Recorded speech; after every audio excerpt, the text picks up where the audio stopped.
Hello बच्चों, कैसे हो? सब ठीक हो? बच्चों, आज हम वसंत में अगला चैप्टर पढ़ेंगे। यह है सबसे कठिन समय नहीं।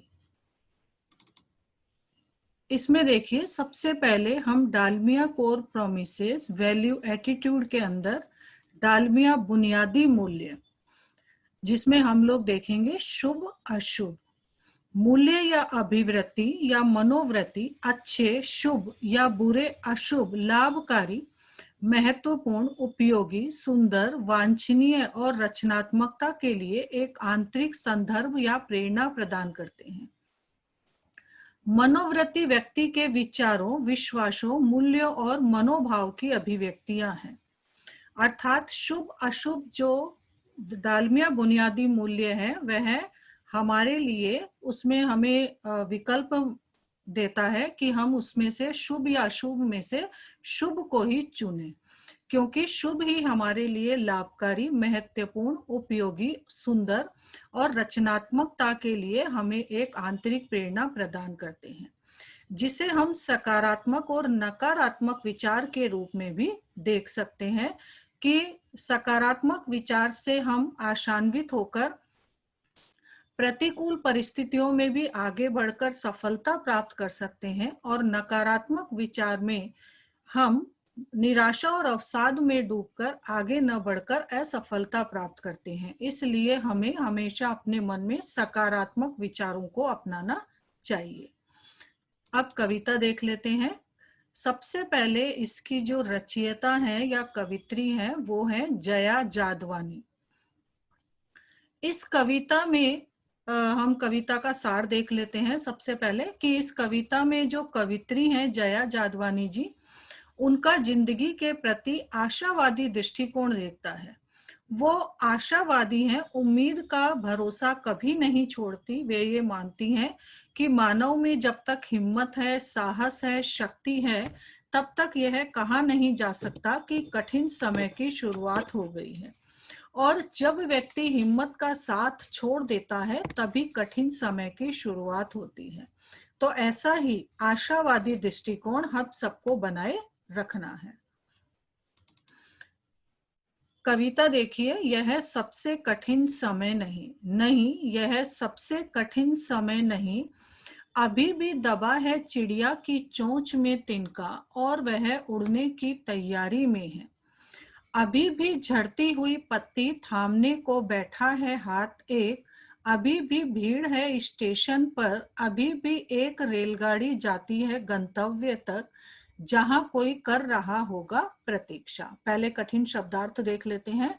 कठिन, मुश्किल, झड़ती, गिरना, रेलगाड़ी, ट्रेन, प्रतीक्षा, इंतजार, तिनका, लकड़ी का सबसे छोटा टुकड़ा, थामना, पकड़ना, और गंतव्य, जिस स्थान पर पहुंचना होता है। बच्चों, जया जादवानी जी आशावादी लेखिका है और आशावादी दृष्टिकोण रखती हैं, इसलिए वह ये मानती हैं कि अभी कठिन समय नहीं आया है। इस कविता में कवित्री एक छोटी सी चिड़िया के माध्यम से बताती है कि अभी भी चिड़िया अपना घोंसला बनाने के लिए प्रयासरत है, और इसके लिए वह अपनी चोंच में तिनका लेकर उड़ने की तैयारी कर रही है, जिससे वह घोंसला बनाकर अपने बच्चों को, अपने परिवार को वह सुरक्षित रख सके। और वह जो ये काम कर रही है वह सहजता से कर रही है। अभी भी झड़ती हुई पत्ती को थामने को बैठा है हाथी। झड़ती हुई पत्ती का मतलब है मदद के लिए तैयार रहना, कि अभी भी जो लोग हैं वह दूसरों की मदद को तैयार बैठे रहते हैं, अर्थात दूसरों को लक्ष्य तक पहुंचाने के लिए, उसको आगे बढ़ाने के लिए हमेशा तैयार रहते हैं। और अभी भी स्टेशन पर भीड़ है, क्योंकि लोग आ रहे हैं, जा रहे हैं, और जो रेलगाड़ी है वह उनको गंतव्य तक पहुंचा रही है, अर्थात उनकी मंजिल तक पहुंचा रही है। और ये जो सारे उसके जो परिवार के सदस्य हैं वह उसकी प्रतीक्षा भी कर रहे हैं। तो अर्थात ये जो सारी क्रियाएं हैं वह सहजता से हो रही है, सरलता से हो रही है। इसलिए हम यह नहीं कह सकते कि अभी कठिन समय आ गया है। इस प्रकार जो जया जी हैं वह अपना आशावादी दृष्टिकोण बनाए रखती हैं और हमें भी प्रेरित करती हैं कि हमें भी इसी तरह का आशावादी दृष्टिकोण बनाए रखना है। फिर आगे देखिए कविता। अभी भी कहता है कोई किसी को, जल्दी आ जाओ कि अब सूरज डूबने का वक्त हो गया। अभी कहा जाता है उस कथा का आखिरी हिस्सा जो बूढ़ी नानी सुना रही सदियों से। दुनिया के तमाम बच्चों को अभी आती है एक बस, अंतरिक्ष के पार की दुनिया से लाएगी बचे हुए लोगों की खबर। नहीं, यह सबसे कठिन समय नहीं।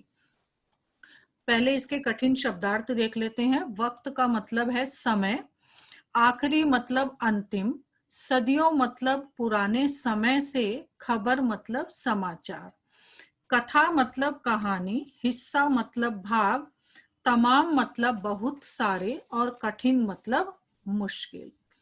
कि अभी भी जो जया जादवानी जी है, क्योंकि अपना आशावादी दृष्टिकोण रखती है, इसलिए वह कहती है कि जल्दी आ जाओ, अब सूरज डूबने का वक्त हो गया है, अर्थात संध्या समय हो गया है और रात होने वाली है, अंधेरा होने वाला है और घर पे आपके परिवार के सदस्य आपकी प्रतीक्षा कर रहे हैं, तो इसलिए जल्दी आ जाओ।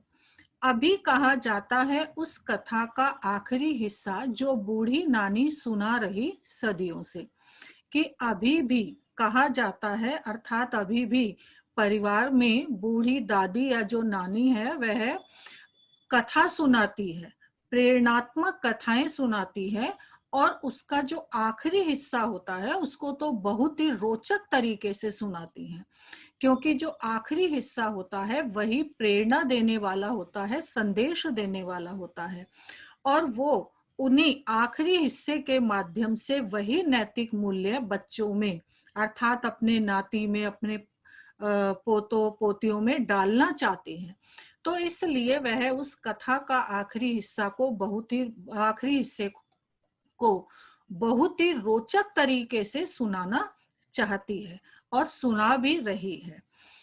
अभी आती है एक बस, अंतरिक्ष के पार की दुनिया से लाएगी बचे हुए लोगों की खबर।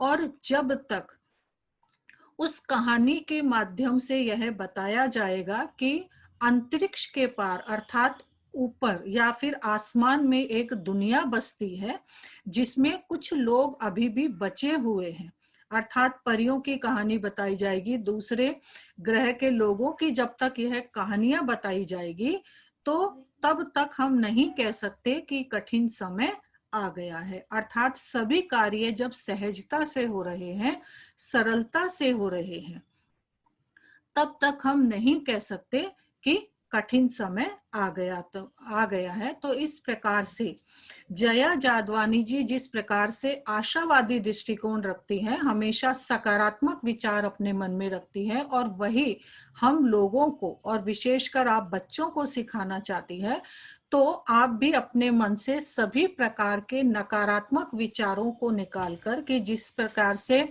दुनिया में सभी कार्य सहजता से हो रहे हैं, सरलता से हो रहे हैं, तो उसी तरीके से आप भी उसी प्रकार से आशावादी बने रहें, सकारात्मक विचार अपने मन में बनाए रखें और उन्हीं सकारात्मक विचारों से अपने लक्ष्य को प्राप्त करें। यही कवित्री हमें समझाना चाहती है। तो आखिर में देखिए बच्चों, ये जब भी हम कोई कार्य करते हैं तो हमारे सामने दो प्रकार के रास्ते होते हैं, एक गलत रास्ता, एक सही रास्ता। तो उसी प्रकार से हमें शुभ और अशुभ में से, क्योंकि अशुभ जो है वो नकारात्मक है और राइट या जो सही है वह सकारात्मक है, तो हमें जब भी हम कोई निर्णय लें तो हमें शुभ और सकारात्मक विचार मन में लाकर ही हमें निर्णय करना चाहिए, जिससे कि आप अपने लक्ष्य या अपनी मंजिल तक पहुंच सके। बच्चों, मुझे उम्मीद है कि ये कविता आपको समझ में आ गई होगी। जल्दी ही अगले पाठ के वीडियो के साथ मिलते हैं। धन्यवाद।